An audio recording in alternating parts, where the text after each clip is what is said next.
C'était une nuit fraîche de fin octobre quand Sarah décida de prendre le long chemin du retour. Les bois étaient connus pour leur étrange silence après la tombée de nuit.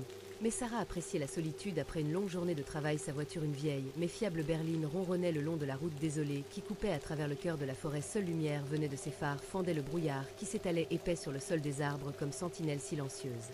Bordaient la route, leurs branches se balançant doucement dans le vent. Sarah jouait sa musique préférée doucement à la radio, essayant de se débarrasser du sentiment de malaise qui lui remontait le long de la colonne vertébrale. Soudainement, musique crépita et devint silencieuse. Sarah fronça les sourcils et tapota le tableau de bord, mais la radio resta morte. Haussant les épaules, elle décida de profiter du calme quand un grand coup à l'arrière de la voiture fit sursauter. La voiture dérapa. Légèrement tirant d'un côté pneu crevé, elle pensa, son cœur se serra avec un soupir. Sarah s'arrêta et attrapa sa lampe de poche. Les bois étaient d'un noir absolu, hors de portée ses phares, et alors qu'elle sortait, air froid la fit frissonner. Elle pouvait entendre le doux bruissement des feuilles dans le ululement lointain d'un hibou. Tout le reste était étrangement silencieux. Alors qu'elle atteignait l'arrière de la voiture, lampe de poche vacilla, puis se stabilisa alors qu'elle examinait le pneu. Il était complètement déchiqueté, comme si quelque chose l'avait déchiré. Un frisson lui parcourut le dos. Ce n'était pas normal. Elle sortit précipitamment la roue de secours du coffre. Ses mains tremblaient. Le bruit des brindilles claquant à proximité l'arrêta net. Elle fit tourner la lampe de poche autour de son faisceau, n'atterrissant sur rien d'autre que la nuit brumeuse. Probablement juste un cerf, marmonnatait elle pour elle-même, essayant de calmer ses nerfs avec la roue de secours. Enfin place. Sarah était prête à partir quand elle entendit une douce voix chuchotante l'appelant par son nom depuis les bois. Sarah, cela semblait siffler. Son cœur s'emballa et elle sauta rapidement dans la voiture, verrouillant les portes. Alors qu'elle démarrait le moteur, les phares éclairèrent une silhouette debout au bord des bois. C'était une femme pâle et vêtue de blanc, ses yeux creux et sombres. Sarah halta, ses yeux fixés sur la silhouette alors qu'elle commençait lentement à se déplacer vers elle. Sarah, paniquée, appuya sur l'accélérateur. La voiture bondit en avant sur la route accidentée. Elle ne se retourna pas, même lorsque la radio crépita soudainement.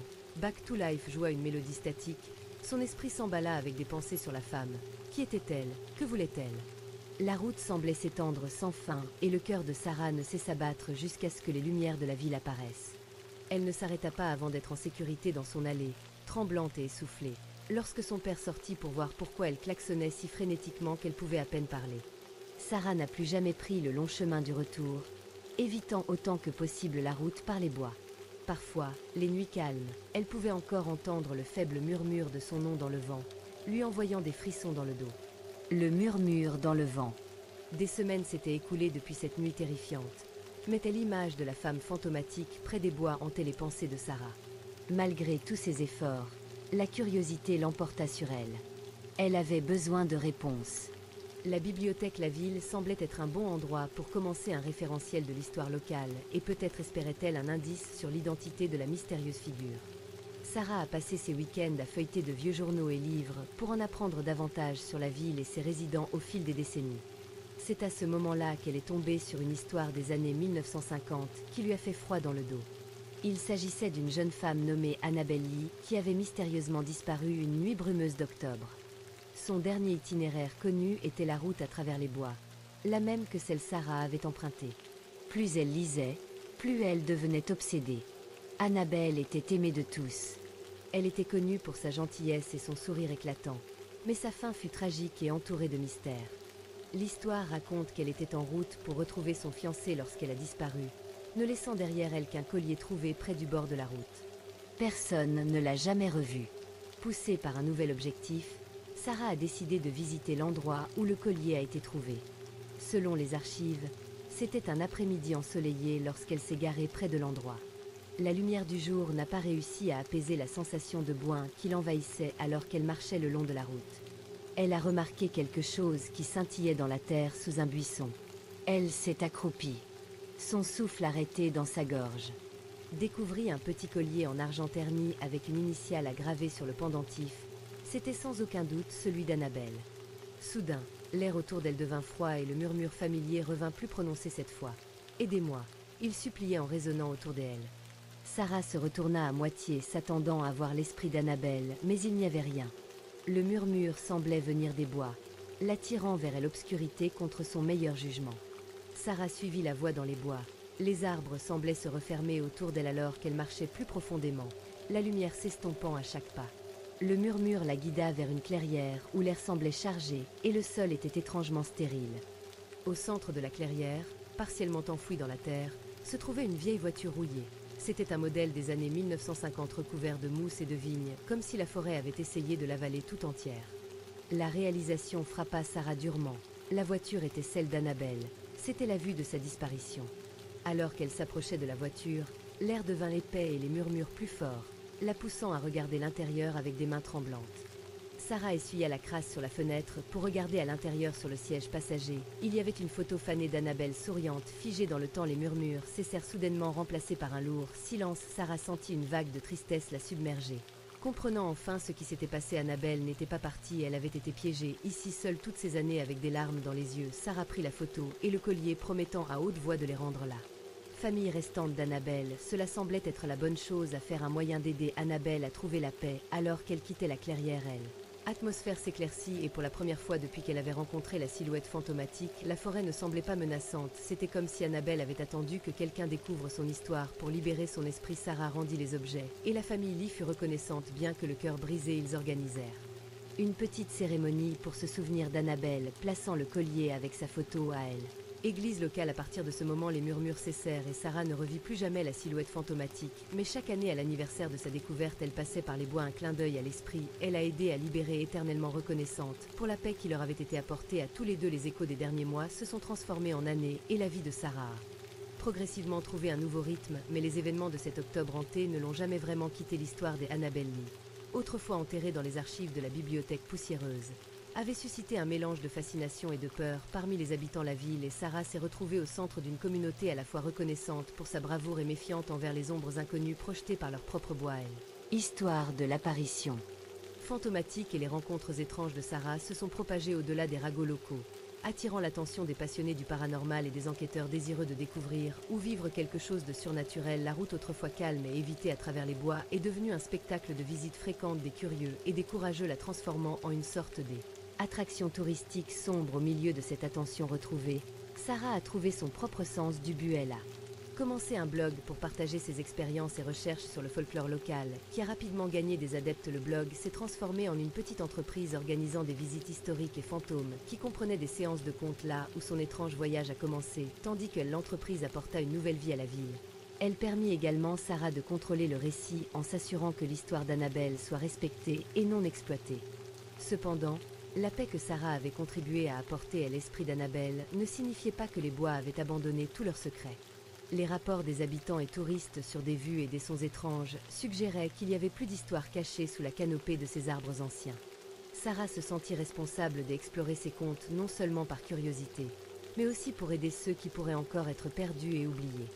Un soir d'automne au Chili, Sarah organisa une visite en petit groupe visant à partager l'histoire d'Annabelle et à explorer d'autres événements signalés.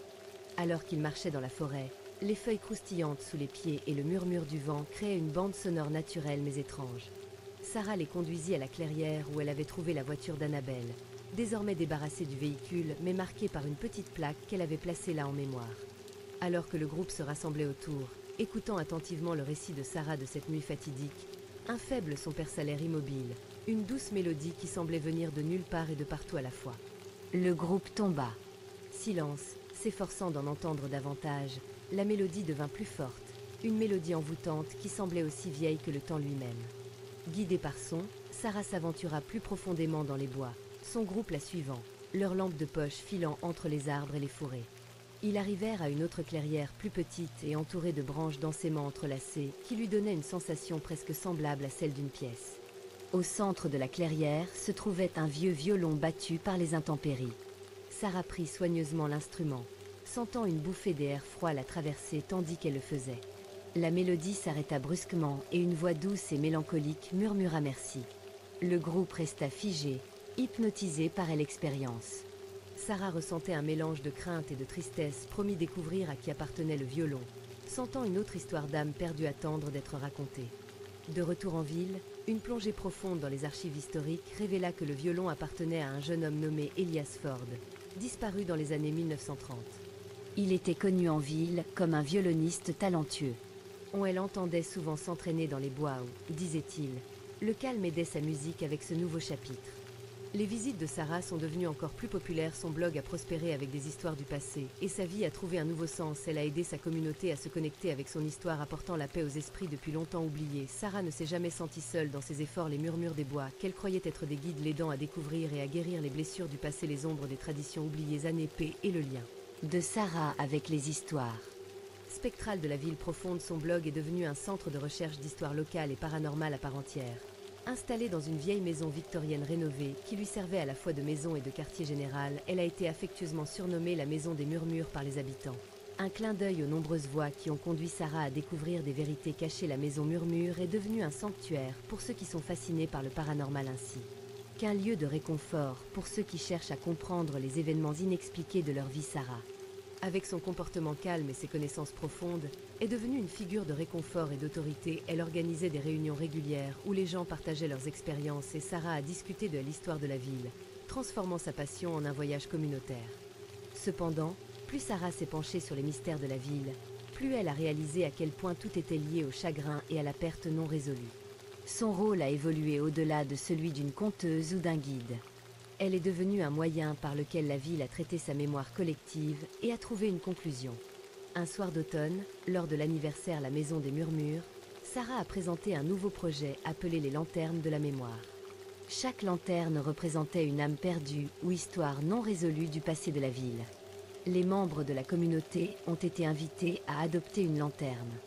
Ils ont recherché l'histoire qui se cache derrière et l'ont finalement libérée dans le ciel lors d'une cérémonie spéciale symbolisant la libération du fardeau de cet esprit. Au début du projet, Sarah a remarqué une femme âgée, Madame Whitmore, qui s'est intéressée à une lanterne dédiée à un jeune soldat nommé Thomas, décédé pendant la Seconde Guerre mondiale. Sa dernière lettre à maison avait mystérieusement disparu et sa famille n'avait jamais trouvé de conclusion. Madame Whitmore, dont le propre frère était mort pendant la même guerre, s'est sentie liée à l'histoire de Thomas et s'est consacrée à retrouver la lettre manquante avec l'aide de Sarah. Madame Whitmore a retrouvé les descendants de l'unité des soldats après des mois de correspondance et en fouillant dans les archives militaires, ils ont trouvé un lot de lettres non livrées, dont l'une était celle de Thomas. C'était un adieu sincère à sa famille exprimant ses espoirs pour leur bonheur futur et son amour pour sa ville natale. La découverte a été profonde non seulement pour la famille de Thomas, mais pour toute la communauté qui a vu le projet des lanternes de mémoire comme un moyen de réparer le tissu historique de leur ville. La cérémonie où Madame Whitmore a libéré la lanterne de Thomas a été émouvante. De nombreuses personnes de près et loin ont assisté à la cérémonie, reflétant la guérison collective en cours. Sarah a regardé les lanternes flotter dans le ciel étoilé. Chaque lumière était un phare du passé résolu et des esprits paisibles. Son travail l'avait profondément intégrée à la vie de ville, faisant d'elle la gardienne de son cœur historique et sa paix spirituelle. Sa vie personnelle a également été profondément affectée. Elle a trouvé l'amour avec un autre passionné d'histoire, Marc, qui l'a aidé à gérer la Maison des Murmures. Ensemble, ils ont exploré de nouvelles histoires, ont élargi leurs recherches et ont prévu d'écrire un livre sur l'héritage paranormal de la ville et son impact sur la guérison de la communauté.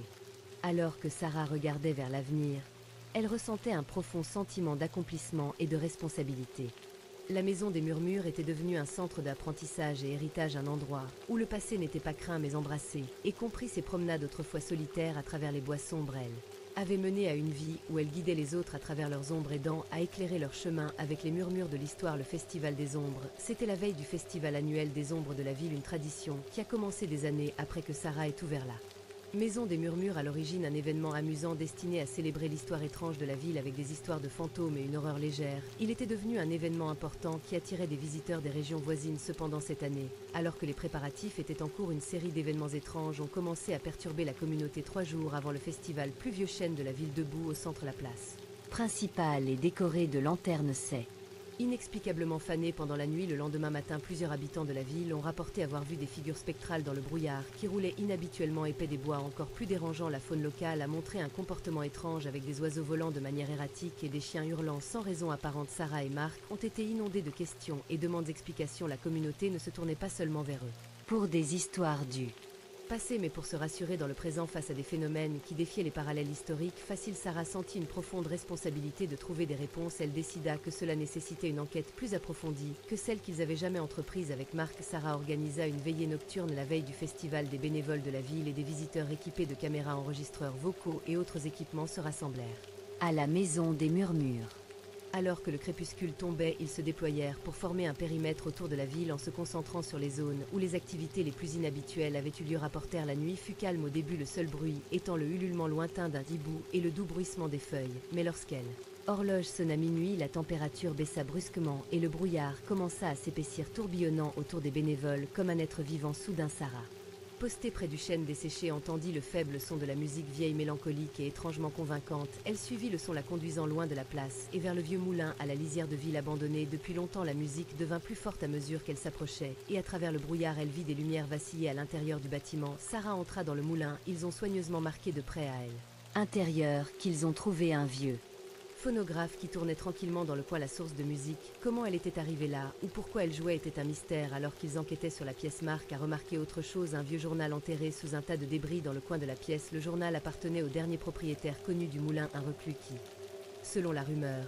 s'était adonné à des pratiques occultes. Les entrées étaient erratiques, remplies de symboles étranges et de références à un voile qui s'amincissait entre les mondes. La dernière entrée, datant d'il y a exactement 100 jours, pour parler d'un rituel destiné à faire surgir des voix de haine.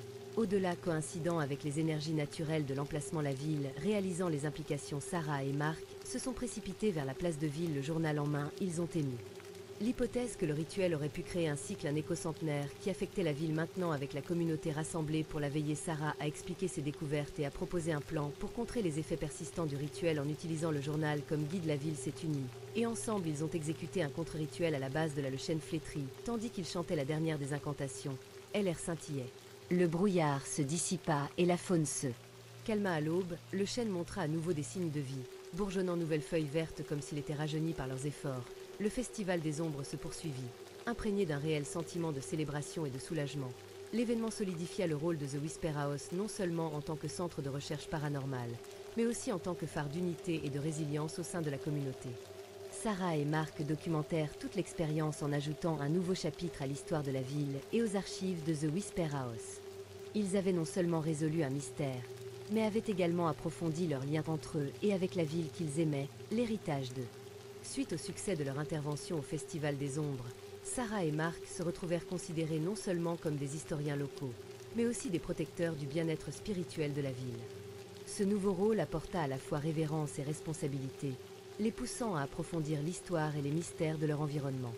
Le journal qu'ils avaient découvert faisait allusion à d'autres rituels et sites autour de la ville qui pourraient potentiellement influencer ou perturber l'ordre naturel. L'entrée sur l'amincissement du voile entre les mondes suggérait qu'il pourrait y avoir plus dans l'histoire et la graphie de ville que ce l'on pensait auparavant. Intrigués par ces possibilités, Sarah et Mark décidèrent d'étendre leurs recherches au-delà des archives de la ville. Ils contactèrent des historiens universitaires et des experts du paranormal et de l'occulte. Cette collaboration conduisit à la création d'une équipe interdisciplinaire dédiée à l'exploration des affirmations du journal et des implications plus larges pour la région. Leur premier projet fut de cartographier les lignes, alignements supposés de points repères qui, selon certains, ont une signification spirituelle et sexuelle. Selon le journal, le moulin où phonographe a été trouvé se trouvait sur une de ces lignes, ce qui pourrait expliquer la concentration d'activités paranormales à cet endroit. Pendant que l'équipe travaillait, la ville a vu une augmentation du tourisme avec des visiteurs venant non seulement pour le festival Tree of the Shadow, mais aussi pour des séminaires, expositions et visites organisées par The Whisper House. L'économie de la ville a prospéré alors que Sarah et Mark ont habilement équilibré la préservation de l'intégrité historique avec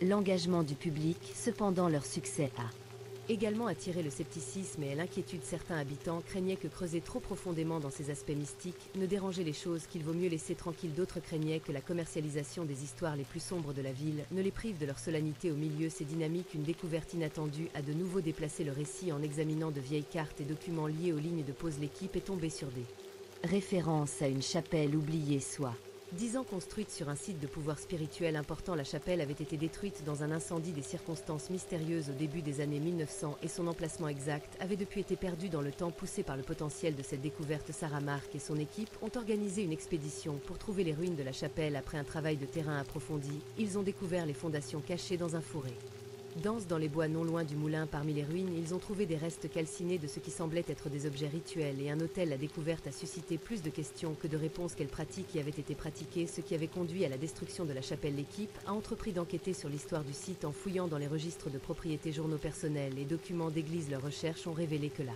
chapelle avait été un lieu de rassemblement pour un groupe secret qui, Sarah et Mark, ont proposé un projet de surveillance à long terme pour observer la zone et recueillir des données dans l'espoir d'éviter toute perturbation future. Sarah a souligné l'importance de comprendre et respecter l'histoire profonde de la ville, assurant à la communauté que leur objectif était de protéger à la fois les habitants de ville et son passé. Le projet a été accueilli avec des émotions mitigées, crainte, curiosité, mais finalement le conseil municipal l'a approuvé, reconnaissant le rôle de The Whisper House dans le maintien et l'équilibre délicat entre leur patrimoine et ses dangers cachés. La tempête The Gathering. Plusieurs mois après la découverte des ruines de la chapelle, le projet surveillance Sarah et Mark était devenu bien établi. Des capteurs et des caméras ont été installés autour du site et les données ont été méticuleusement collectées et analysées. La communauté a commencé à ressentir un sentiment de sécurité, confiante dans les capacités de la Maison des Murmures à protéger Ville des dangers invisibles. Cependant, à l'approche de l'anniversaire de l'incendie de la chapelle, un malaise a commencé à s'installer sur la ville. Les capteurs autour du site de la chapelle ont commencé à enregistrer des fluctuations inhabituelles dans les champs électromagnétiques et les températures similaires à celles enregistrées avant les perturbations du Festival des Ombres. La faune est redevenue agitée et un épais brouillard artificiel est arrivé des bois, persistant plus longtemps et apparaissant plus fréquemment que jamais. Sarah et Mark ont organisé une réunion municipale pour discuter de leur découverte et se préparer à toutes les possibilités. Ils ont proposé une veillée le soir de l'anniversaire, non seulement pour surveiller le site, mais aussi pour rassembler la communauté pour le soutien et la protection.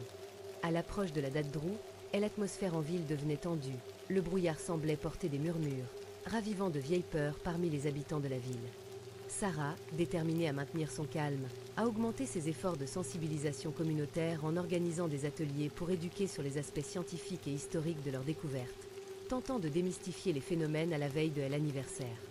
Les résidents et les visiteurs se sont rassemblés autour des ruines de la chapelle, des lanternes à la main, formant un cercle protecteur tandis que Sarah et Mark dirigeaient la veillée. Le pasteur local était également présent, offrant des mots de réconfort et d'unité. Alors que minuit approchait, la température a chuté brusquement et les capteurs magnétiques électroniques ont commencé à monter en flèche. Soudain, le brouillard s'est épaissi autour d'eux et un faible bourdonnement a rempli l'air. La foule est devenue agitée, mais Sarah a exhorté tout le monde à rester calme et ensemble. Le bourdonnement s'est intensifié. Une lumière vive a jailli du sol au centre des ruines de la chapelle. Illuminant le brouillard dans une lueur étrange, une silhouette transparente et chatoyante a émergé, dérivant lentement vers le cercle de personnes. C'était une femme vêtue du costume du début des années 1900. Son expression était triste. La foule haleta, quelques pas en arrière, effrayée, mais Sarah, poussée par un mélange de peur et fascination, s'avança. La silhouette s'arrêta au bord de la lumière, regardant directement Sarah. « Merci », murmura-t-elle, sa voix à peine audible par-dessus le bourdonnement. « Vous nous avez libérés avec ces mots. » La lumière commença à s'estomper et la silhouette se dissipa lentement dans l'air. Le bourdonnement cessa et la température revint. La foule était silencieuse en train de traiter la rencontre miraculeuse. Mark, le sceptique, fut le premier à parler, suggérant qu'ils avaient été témoins d'une forme rare de phénomène environnemental peut-être renforcée par les propriétés électromagnétiques uniques de la ville. Cependant, Sarah sentit qu'il y avait plus que cela. Le lendemain, elle et Mark revisitèrent le site de la chapelle et trouvèrent une petite boîte enterrée au centre des ruines. À l'intérieur, ils découvrirent des lettres et photographies appartenant à la femme qu'ils avaient vue, un membre du groupe spiritualiste qui avait documenté leurs expériences et espoirs d'atteindre l'au-delà. Le contenu de la boîte fournissait des informations précieuses sur l'histoire et les pratiques du groupe spiritualiste, confirmant que leurs intentions, bien que mal avisées, avaient été motivées par une véritable quête de connaissances et de contact avec l'au-delà. La découverte a conduit à un nouveau chapitre pour la Maison des Murmures. Sarah et Mark ont organisé une exposition présentant les artefacts et le contexte historique du groupe spiritualiste, apportant une meilleure compréhension et une clôture à la communauté sur l'héritage mystique de leur ville. L'événement a solidifié le rôle de la Whisper House en tant que centre de recherche historique et paranormale avec Sarah et Mark à la barre. Guidant communauté à travers les ombres du passé vers un monde plus, Sarah et Mark ont tourné leur attention vers des anomalies plus larges signalées dans les régions voisines qui semblent partager un lien historique et mystique avec leur propre ville. Leurs recherches les ont conduits à d'anciennes concessions de terre et à des contes populaires oubliés, suggérant l'existence d'une société secrète connue sous le nom de la Vieille Garde. La Vieille Garde, selon des documents fragmentés et des légendes chuchotées, était un groupe des érudits, de mystiques et dirigeant la ville qui gardaient d'anciennes connaissances et les passerelles qui, selon eux, reliaient le royaume terrestre à d'autres dimensions. Cette société avait des branches dans toute la région, chacune responsable d'un site de pouvoir spécifique, y compris la chapelle de ville Sarah et Mark. Intrigués par la possibilité d'un réseau de sites et sociétés, Sarah et Mark ont planifié une série de voyages d'exploration vers ces lieux. Ils ont collaboré avec des historiens, des archéologues et d'autres chercheurs paranormaux locaux.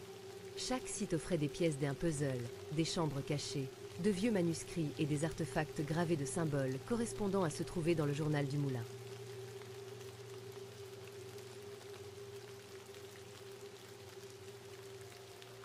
Leur voyage les a conduits dans un manoir isolé sur la périphérie des...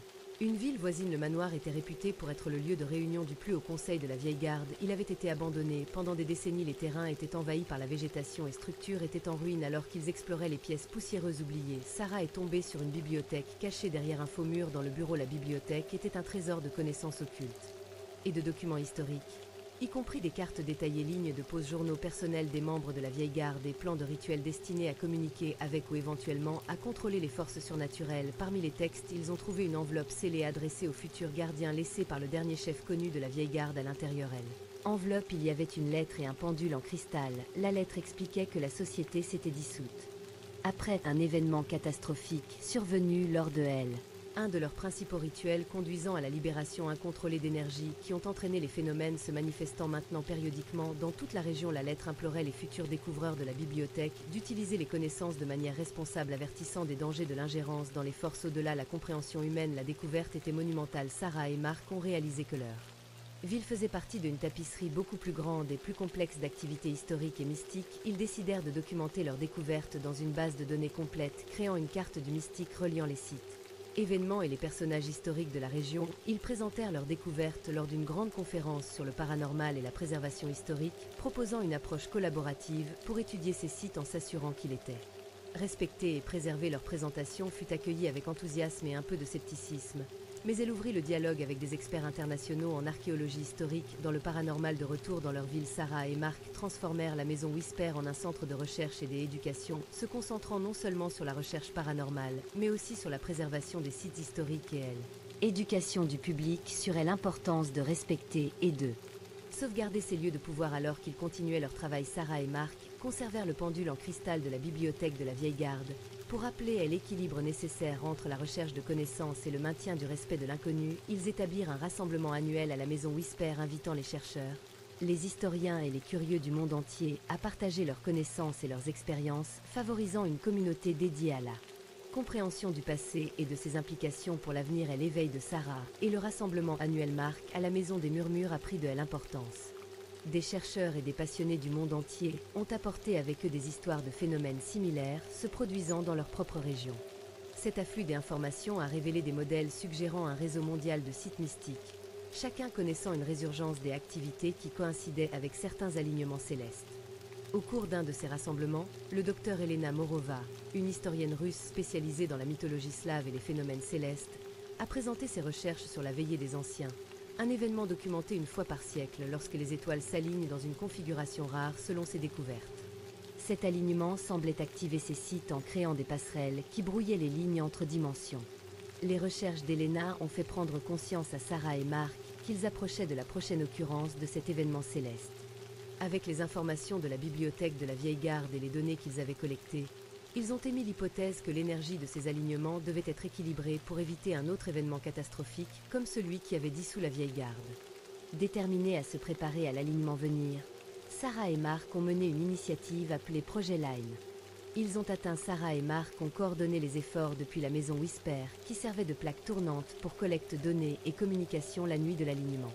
Les équipes ont signalé une augmentation et l'activité des lumières dans le ciel, des changements de température et l'apparition de figures éthérées similaires à celles que Sarah avait observées à la chapelle. Cependant, grâce à leurs préparatifs, elles ont pu gérer les énergies en documentant tout sans aucun dommage. Au fur et à mesure que la nuit avançait, un événement plus profond s'est produit en Égypte, près de la grande pyramide Gizeh. Une équipe dirigée par un archéologue égyptien, le docteur Fared Nessar, a signalé un événement extraordinaire. Une sorte de portail est apparu, révélant des aperçus de ce qu'ils ont décrit comme une ancienne bibliothèque, considérée comme la mythique salle des archives, un dépôt de connaissances d'une civilisation perdue. Cette découverte était révolutionnaire. Elle confirmait non seulement de nombreuses théories au sein de la communauté de recherche paranormale, mais offrait également des informations tangibles. Sarah et Mark, autrefois simples historiens d'une petite ville, avaient contribué à dévoiler un mystère mondial qui reliait toute l'humanité, son passé mystique et à son avenir potentiel. Ils ont continué à mener des efforts pour explorer et comprendre ces connexions. inconnue et invisible de l'univers. Le chemin du Prodigy, plusieurs années après le projet d'alignement céleste, Lélyn avait non seulement solidifié sa présence dans le monde entier, mais avait également commencé à influencer les communautés universitaires et scientifiques. L'initiative de Sarah et Mark était devenue un phare pour les jeunes chercheurs et explorateurs en herbe désireux de se plonger dans les mystères de parmi eux se trouvait Ava Shen, une jeune prodige avec un vif intérêt pour la physique quantique et les langues anciennes. Ava avait suivi le travail de la Maison des Murmures depuis son adolescence, inspirée par la façon dont Sarah et Mark avaient comblé le fossé entre la science et le surnaturel. Maintenant étudiante diplômée, elle les a approchés avec une proposition révolutionnaire pour sa thèse visant à explorer la possibilité d'utiliser l'informatique quantique pour décoder et comprendre les modèles et énergies complexes associés aux lignes de pause. Sarah et Mark ont été immédiatement intrigués par les idées de Bleuha et l'ont accueillie dans le projet Lélyn en tant que chercheuse.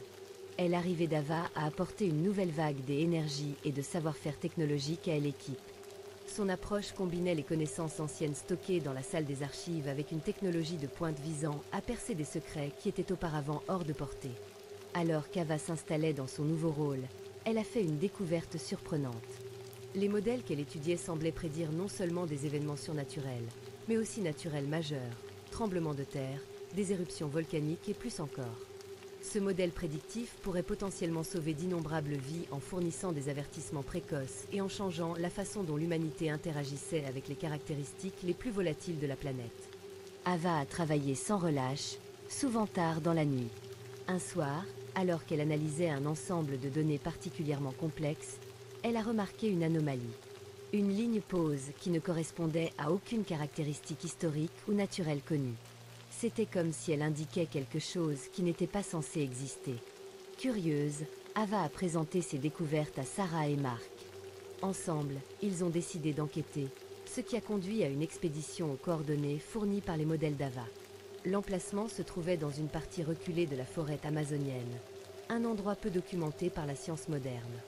L'expédition a révélé une structure souterraine cachée, un ancien observatoire antérieur à toute civilisation connue dans la région.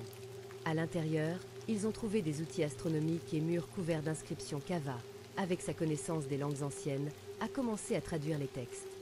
Elle parlait d'une civilisation qui avait compris et peut-être même maîtrisé le contrôle des lignes, elle en les utilisant à la fois pour création et la destruction. Réalisant l'importance de cette découverte, Sarah, Mark et Ava ont travaillé pour tout documenter. Ils ont également mis en place des mesures de protection pour garantir que le site reste intact et préservé. Le travail d'Ava à l'observatoire est devenu la pierre angulaire de sa thèse, qui soutenait que la connaissance ancienne des lignes, elle pouvait le succès de sa thèse à propulser Ava sous les projecteurs, faisant d'elle une figure clé de la prochaine génération de chercheurs de la Whisper House. Sous sa direction, l'Institut de recherche a commencé à se concentrer davantage sur l'intégration de la science moderne dans la sagesse ancienne, conduisant à de nouvelles technologies et méthodes qui ont profité non seulement à la communauté universitaire, mais à l'humanité dans son ensemble. En tant que mentor, Sarah et Mark ont observé avec fierté Ava et d'autres jeunes chercheurs comme elle portait le projet Lélyn vers de nouveaux sommets, prouvant que le voyage qu'ils avaient commencé ne consistait pas seulement à explorer le passé mais à façonner l'avenir. L'anomalie de résonance un an après la découverte révolutionnaire d'Ava dans le projet Amazon Lyn prospérait sous sa direction. L'intégration des connaissances anciennes avec la technologie moderne avait non seulement confirmé de nombreuses théories historiques, mais avait également ouvert la voie à de nouveaux domaines des études. Cependant, le réseau mondial de lignes de pause, désormais surveillé en permanence par le projet Lélyn, a commencé à montrer des modèles d'activité inhabituels qui n'étaient pris en compte dans aucun modèle existant. L'anomalie a commencé par des fluctuations mineures, mais s'est rapidement transformée en une série d'impulsions résonantes qui ont été ressenties à chaque ligne de pause majeure. Ces impulsions ont provoqué des perturbations dans les appareils électroniques, ont affecté le comportement de la faune et, plus alarmant encore, ont été suivis d'une série de catastrophes naturelles aux principaux nœuds de la ligne ou à proximité ceux-ci. Inquiète est l'ampleur et du potentiel d'une nouvelle catastrophe, Ava a convoqué une réunion des meilleurs chercheurs du projet Lyn, dont Sarah et Mark. Ensemble, ils ont examiné les données collectées à partir réseau mondial de capteurs. Suggéré que perturbations pourraient être du résonance terrestre profonde, éventuellement activée par leurs récentes explorations et l'utilisation de technologies avancées sur les sites de ligne. Guidé par une philosophie qui équilibrait la recherche scientifique avec le respect des forces Sarah, rappelant les anciens textes et avertissements trouvés dans la bibliothèque de Vieille Garde, a suggéré qu'il pourrait avoir affaire à un système d'autorégulation du réseau énergétique de la Terre, un mécanisme sauvegarde mis en place par les anciennes civilisations pour empêcher l'utilisation abusive des lignes de pause. Mark, le sceptique technologique, se demandait si leur tentative même d'exploiter ou de comprendre ces énergies n'avait pas déclenché par inadvertance cette réponse. Il a suggéré de consulter à nouveau le docteur Elena Mirova, car son expertise et les phénomènes célestes et les cycles historiques pourraient fournir un aperçu des alignements cosmiques qui pourraient aggraver la situation. L'analyse d'Elena a révélé que la configuration céleste actuelle était en effet unique.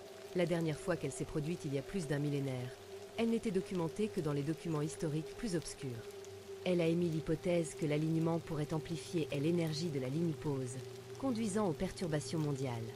Avec cette nouvelle compréhension, Ava a développé un plan pour atténuer les effets de résonance en créant une série de champs barrages à des points stratégiques la ligne pause. Ces champs générés par des oscillateurs quantiques spécialement conçus s'harmoniseraient idéalement avec les fréquences naturelles de la ligne L, apaisant ainsi le réseau énergétique mondial. Sarah et Mark ont soutenu l'approche technique d'Ava, mais ont insisté pour incorporer des rituels traditionnels issus des textes de la vieille garde, arguant que le mélange de solutions scientifiques et de sagesse ancienne était crucial. Ils se sont rendus sur plusieurs sites clés pour superviser l'installation des oscillateurs et effectuer les rituels qui visaient à apaiser tout aspect spirituel ou métaphysique des lignes de pause. L'approche combinée a été initialement couronnée de succès avec une réduction des impulsions de résonance et un retour à la normale sur plusieurs sites. Cependant, lors de l'installation sur un site particulièrement volatile en Égypte, près de l'ancien observatoire récemment découvert, l'équipe a rencontré une manifestation physique de l'énergie. Forme changeante lumineuse qui semblait communiquer à travers des motifs et des vibrations, Ava, utilisant un prototype de dispositif de traduction, Dev basé sur ses recherches en informatique quantique, a interagi avec l'entité. Elle a transmis un avertissement sur les dangers d'une manipulation trop libre des énergies de la Terre sans comprendre l'équilibre et les responsabilités qu'un tel pouvoir impliquait. Cette rencontre a été un moment profond pour Project Lean, affectant profondément Ava. Apportant un nouveau niveau de prudence à leur travail, cela a également réaffirmé l'importance du partenariat entre les générations plus jeunes et plus âgées au sein du projet, après qu'Ava ait publié ses découvertes et son expérience, plaidant pour une approche plus respectueuse de elle. Exploration et de l'interaction avec les anciens systèmes énergétiques de la planète, le projet Lean a légèrement changé d'orientation, en donnant la priorité à l'étude des implications éthiques de leur travail. En favorisant un dialogue mondial sur la gestion des pouvoirs cachés de la Terre et l'accord mondial, l'anomalie de résonance et la rencontre ultérieure avec elle. Entités énergétiques ont eu de profondes implications pour Project Lean et le monde en général. La communication d'Ava avec l'entité ainsi que la stabilisation réussie mais précaire des lignes de pause ont conduit à un sommet mondial sans précédent convoqué sous la Conseil des Nations Unies. Le sommet visait à établir un nouveau cadre de gestion et de recherche sur les ressources mystiques naturelles la Terre. Appelé Accord mondial sur les jeux de gestion mystique et environnementale, Sarah, Mark et Ava ont été au cœur de la planification et à l'exécution du sommet, tirant parti de leur expérience et des données collectées par Project Lean pour plaider en faveur d'une approche équilibrée de l'exploration et la gestion. Ils ont présenté leurs conclusions en soulignant la nécessité d'une coopération mondiale et de l'intégration de la sagesse ancienne avec la science moderne pour assurer la sécurité et santé de la planète. Le sommet a réuni des scientifiques, des historiens, chefs spirituels et des décideurs politiques du monde entier. Les discussions ont porté sur le développement de protocoles pour la recherche sur les lignes de partage de technologies et d'informations et l'établissement de lignes directrices pour les interventions sur les sites mystiques. L'un des principaux résultats a été la création de l'Autorité internationale des lignes de partage technologie ILA, avec Ava nommé comme l'un de ses premiers directeurs. ILA a travaillé à la mise en place de stations de surveillance sur des sites clés la ligne partage technologie dans le monde entier, dotées d'équipes formées à la fois recherche scientifique et aux pratiques traditionnelles. Ces stations ont servi de centres recherche et de systèmes d'alerte précoce conçus pour détecter et atténuer toute perturbation du réseau énergétique. Cependant, l'initiative a été confrontée à des défis dont certains pays étaient sceptiques. L'influence des forces mystiques, considérant les conclusions du sommet comme des superstitions plutôt que des réalités scientifiques. D'autres étaient préoccupés par la souveraineté et la présence des équipes internationales sur leur territoire. Ava, Sarah et Mark ont dû naviguer dans ces eaux politiques en offrant transparence, partageant les succès et démontrant continuellement les avantages de la coopération internationale pour favoriser une acceptation et une compréhension plus large. Ava a lancé le programme d'éducation et de sensibilisation au Lean Leap, qui a travaillé pour éduquer le public sur l'importance des Ley Lines et du réseau énergétique mondial. Leap comprenait des cours en ligne et des conférences publiques et des projets communautaires qui combinaient les traditions locales avec des explications scientifiques pour démystifier le sujet. Pendant ce temps, Sarah s'est concentrée sur la préservation de l'importance historique et culturelle des sites. De lignes plaidant. Pour que leur protection fasse partie du patrimoine culturel mondial, elle a travaillé en étroite collaboration avec l'UNESCO pour intégrer les sites mystiques dans le programme du patrimoine mondial en s'assurant qu'ils reçoivent la même reconnaissance et la même protection que les autres monuments culturels. Marc, avec son approche technologique, a développé de nouveaux outils et applications pour surveiller elle. Activité des Lélines, ces outils ont été rendus accessibles au public, permettant à toute personne disposant d'une connexion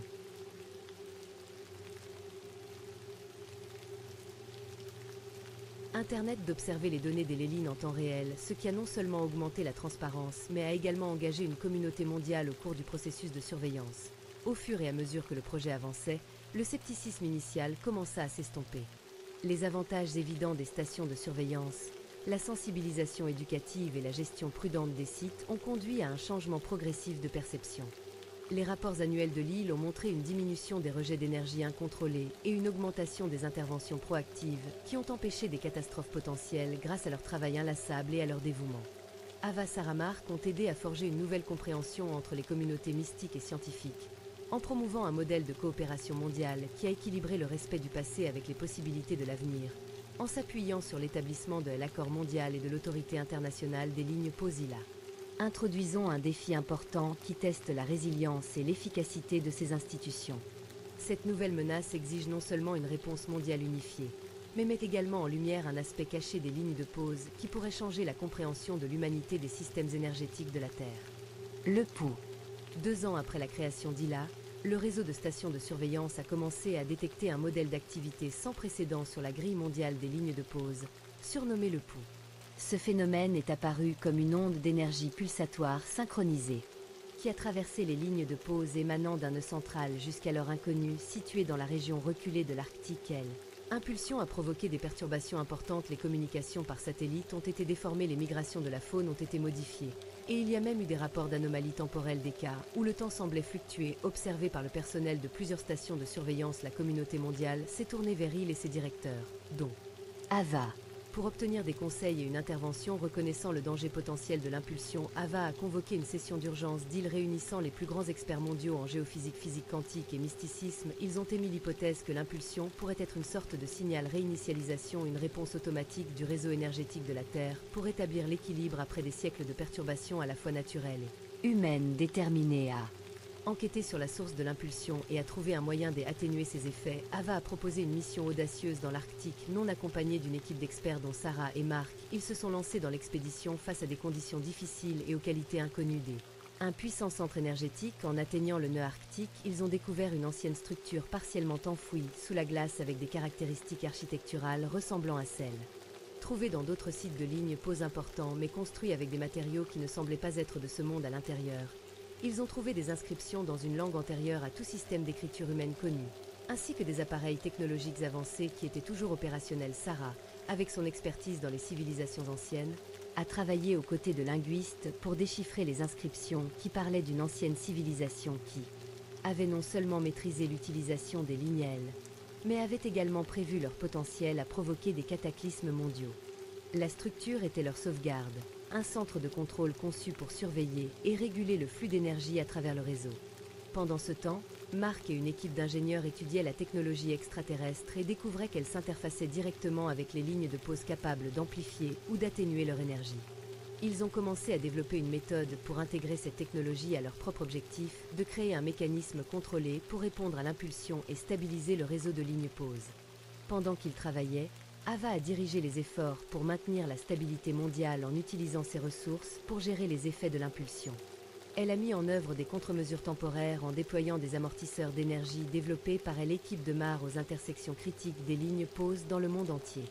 Après des mois de travail intense dans l'Arctique, l'équipe a réussi à intégrer sa technologie à l'ancien système, leur permettant de moduler l'énergie de l'impulsion. Cette intégration a non seulement stabilisé le réseau de lignes pause, mais a également ouvert de nouvelles possibilités de gestion de l'énergie et contrôle l'environnement, promettant une nouvelle ère d'harmonie entre l'humanité et les forces naturelles de la Terre. Le succès de la mission a élevé la position de la mission à l'échelle mondiale auprès du gouvernement et du public, reconnaissant le rôle essentiel de la collaboration mystique et scientifique dans le maintien de la santé planétaire. Ava, Sarah et Marc sont revenus en héros. Leur leadership et leur vision ont été célébrés dans le monde entier. La nouvelle aube après leur retour triomphal de l'Arctique. Ava, Sarah et Marc se sont retrouvés à l'avant-garde d'un mouvement mondial. La stabilisation réussie de l'impulsion a non seulement évité une catastrophe potentielle, mais a également démontré le potentiel inexploité des lignes de pause en tant que source d'énergie durable et outil de restauration de l'environnement. Encouragé par ces perspectives, il, sous la direction de Bleuat, a lancé l'initiative New Dawn. Ce projet ambitieux visait à exploiter l'énergie des lignes pour lutter contre le changement climatique, restaurer les écosystèmes et soutenir les besoins énergétiques mondiaux. Les pays du monde entier s'engagent à apporter leur soutien en contribuant des ressources et en partageant leur propre expertise régionale sur les phénomènes de ligne. Au fur et à mesure que l'initiative prenait de l'ampleur, Sarah s'est concentrée sur les implications culturelles et historiques des lignes de pause. A dirigé un programme mondial du patrimoine pour préserver les sites associés aux lignes de pause en veillant à ce qu'ils soient respectés et entretenus non seulement comme source d'énergie, mais aussi comme trésor culturel.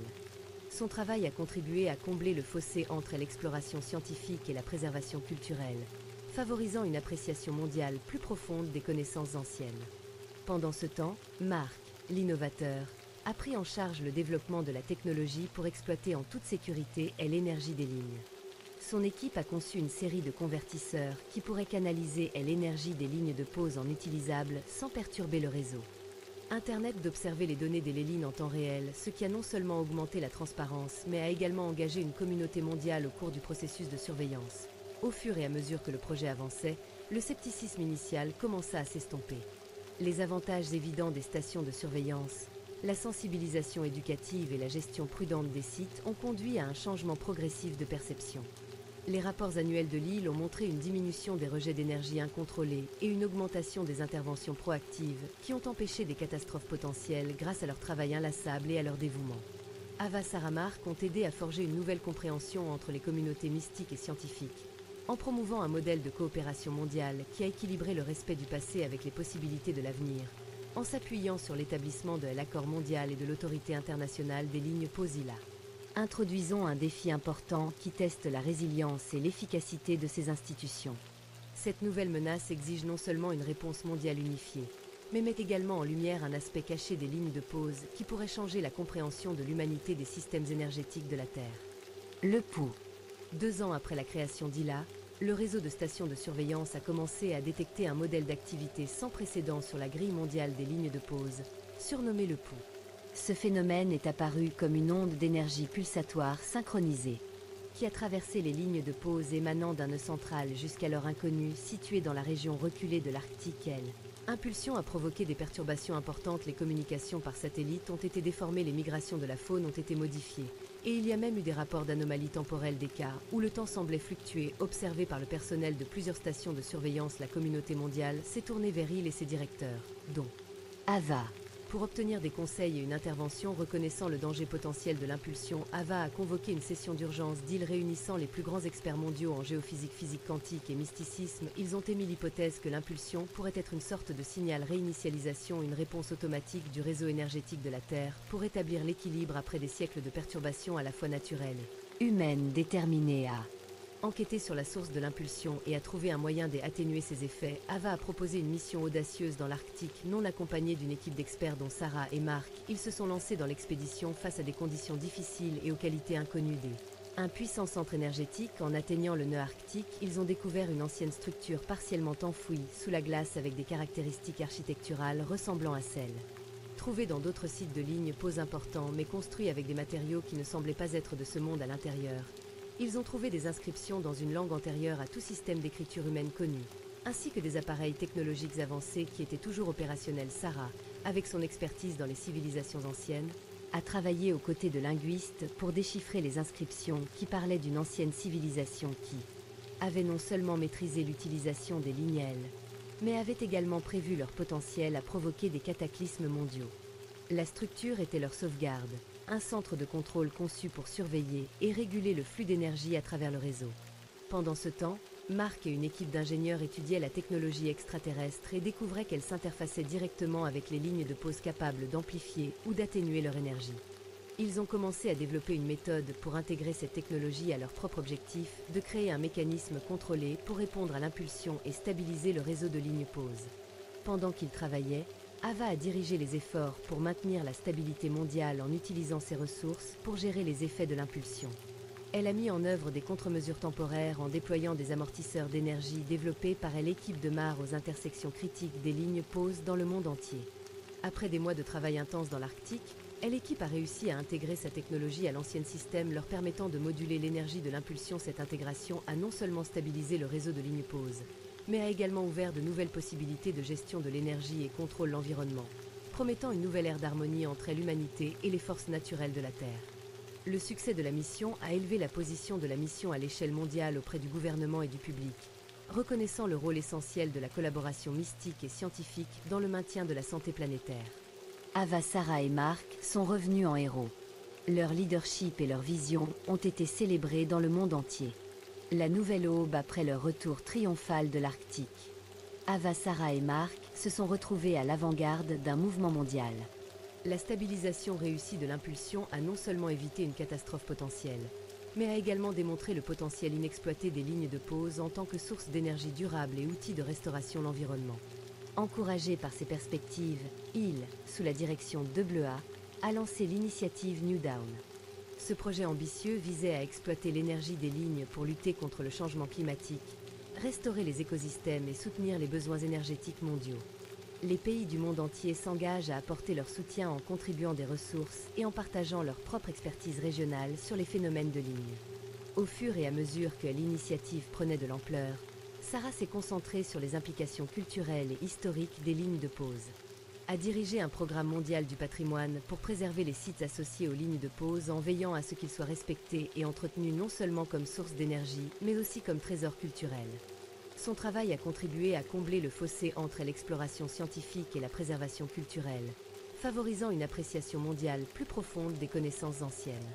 Pendant ce temps, Mark, l'innovateur, a pris en charge le développement de la technologie pour exploiter en toute sécurité l'énergie des lignes. Son équipe a conçu une série de convertisseurs qui pourraient canaliser l'énergie des lignes de pause en utilisable sans perturber le réseau. Ces convertisseurs ont été installés à des points stratégiques du monde entier, chacun soigneusement surveillé pour étudier les effets à long terme sur l'environnement local et le réseau énergétique mondial.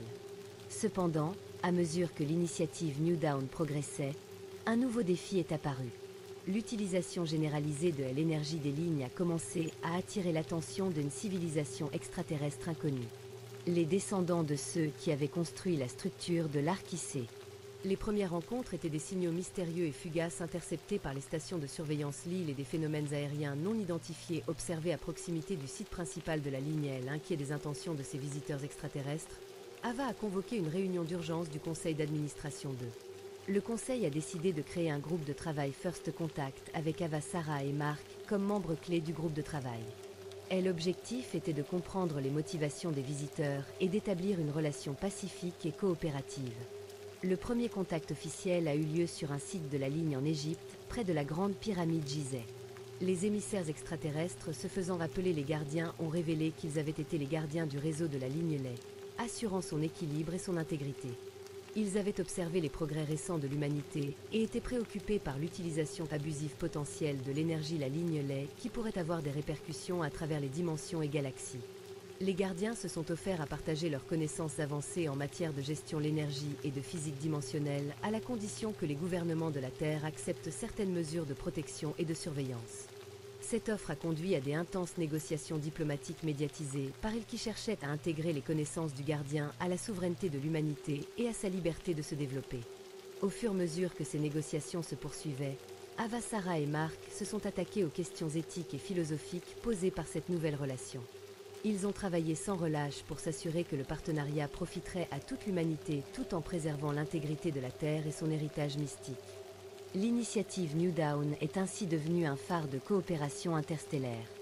Marquant une nouvelle ère dans l'histoire humaine où la Terre est devenue une partie d'une communauté cosmique plus large guidée par la sagesse de son passé ancien et de son avenir prometteur intégration cosmique, alors que les négociations entre les représentants de la Terre et les gardiens progressaient, Ava, Sarah et Mark se sont retrouvés à naviguer non seulement dans les détails techniques de la diplomatie interstellaire, mais aussi dans les implications plus larges pour l'avenir de l'humanité. L'accord conclu connu sous le nom des accords de Gardien Terra décrivait l'utilisation partagée de l'énergie la ligne et création d'une installation de recherche commune nommée le Centre d'échange interstellaire IEC, situé en Islande raison de sa stabilité énergétique et géologique, défi diplomatique la ratification de Accord de Gardien Terra a présenté des obstacles diplomatiques importants. Divers pays ont exprimé des inquiétudes concernant la souveraineté et le potentiel de dépendance à l'égard de la technologie du Gardien de Bleu a joué un rôle crucial dans ces discussions en utilisant son expertise et son expérience pour apaiser les inquiétudes et illustrer les avantages mutuels de elle.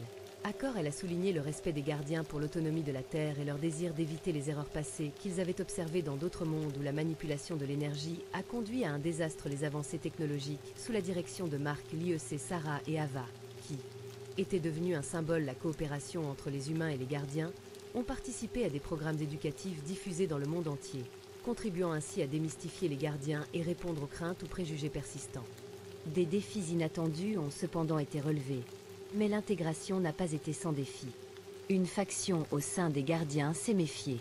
De trop interférence dans les affaires humaines a commencé à repousser l'échange de technologies avancées. Pendant ce temps sur Terre, un groupe radical a émergé affirmant que les gardiens manipulaient l'humanité à leurs propres fins. Ces tensions ont conduit à des protestations et dans certains cas au sabotage des installations de l'Héline. Ava, Sarah et Mark ont dû aborder ces tensions de front. Ils ont organisé une série de réunions publiques dans le monde entier impliquant des représentants de la Terre et des gardiens pour discuter ouvertement de ces préoccupations. La transparence sur les technologies en cours de développement et les garanties en place ont contribué à apaiser certaines craintes du public. Héritage et perspectives d'avenir. Alors que la Terre continuait de s'adapter à son rôle dans la communauté cosmique, Ava, Sarah et Mark ont considéré leur héritage. Ava a commencé à écrire un livre sur ses expériences visant à laisser un manuel aux générations futures. Mark a lancé un programme de mentorat pour former jeunes ingénieurs à l'intégration des technologies de la Terre et gardiens. Sarah Jamel, historien, a planifié une archive numérique complète de l'ensemble du processus d'intégration, garantissant que les leçons apprises ne seraient pas oubliées.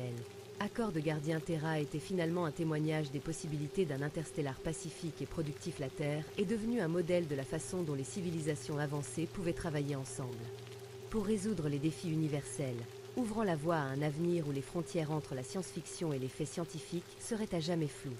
L'artefact Enigma. Elena Mendoza, une brillante jeune ingénieure du programme de mentorat Mark, avait toujours été fascinée par l'intersection de la technologie ancienne et de l'ingénierie moderne alors qu'elle travaillait au centre d'échange interstellaire IEC en Islande. Elena est tombée sur des anomalies dans la production d'énergie des convertisseurs Léline qui ne pouvaient pas être expliquées par des lois physiques connues. Curieuse, Elena a mené une série d'expériences non autorisées qui l'ont amenée à découvrir un modèle caché de flux d'énergie en corrélation avec d'anciens artefacts récemment découverts à proximité de sites de ligne dans le monde entier. Ces artefacts faits d'un matériau inconnu sur Terre, mais similaires à la technologie utilisée par les gardiens, semblaient résonner avec l'énergie de la ligne L d'une manière qui suggérait qu'ils faisaient partie d'un système interconnecté beaucoup plus vaste. L'enquête commence avec les encouragements de Mark. Elena a présenté ses découvertes à Ava et Sarah, intriguées. Elles ont approuvé un projet de recherche secret baptisé Projet Résonance pour enquêter plus en détail sur ces artefacts et comprendre leur objectif. Le projet a réuni une équipe de haut niveau. Archéologues, ingénieurs et linguistes pour déchiffrer les artefacts, origines et fonctionnalités au fur et à mesure que l'enquête progressait. L'équipe a découvert que les artefacts étaient des composants d'un dispositif conçu pour stabiliser et améliorer le réseau de l'Héline. Cependant, la configuration suggérait que lorsqu'il était entièrement assemblé, l'appareil pouvait également amplifier l'énergie de la léline à un degré qui pourrait modifier les climats planétaires et les structures géologiques. La réaction des gardiens lorsque les ont appris la découverte, ils ont exprimé une profonde inquiétude. Ils ont révélé que les artefacts faisaient partie d'un ancien système créé par leurs ancêtres, conçu comme un mécanisme de sécurité intégré pour éviter les déséquilibres énergétiques catastrophiques. Les gardiens pensaient que les composants avaient été perdus et que leur potentiel d'utilisation abusive avait évité les tensions diplomatiques et les dilemmes éthiques. La révélation a déclenché une crise diplomatique. Certains dirigeants de la Terre ont vu l'appareil comme une solution potentielle aux défis environnementaux actuels. Ils ont plaidé pour son assemblage et son activation sous contrôle humain. Pendant ce temps, les gardiens ont insisté pour superviser le projet, craignant qu'une mauvaise utilisation puisse conduire à des catastrophes bien plus grandes que celles que l'appareil était censé empêcher. Entre ces deux factions puissantes, Elena et son équipe ont fait face à un dilemme éthique. Ils ont mené des simulations secrètes pour explorer les risques et les avantages potentiels du Devic dans l'espoir de trouver un terrain d'entente qui pourrait satisfaire les deux parties. Débat mondial et implication du public. Lorsque la nouvelle de découverte a fuité, elle déclenchait un débat mondial sur les droits sur technologies anciennes et les responsabilités impliquées dans l'exercice d'un tel pouvoir.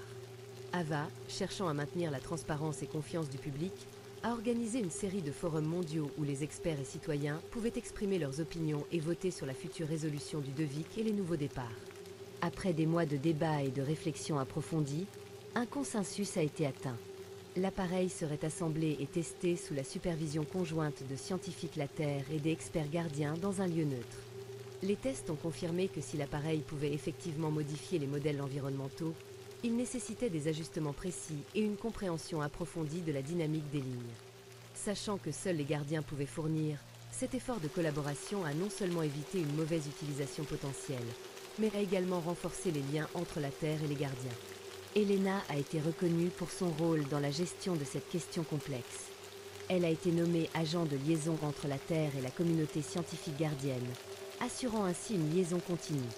Coopération et communication, héritage du projet, Résonance, la résolution réussie de la crise des artefacts d'art a servi de témoignage des avantages, la gouvernance collaborative et de l'importance des considérations éthiques dans elle. Exploration scientifique, elle a également créé un précédent sur la façon dont l'humanité a abordé les technologies puissantes en les considérant non pas comme des outils d'action unilatérale, mais des opportunités de progrès collectif.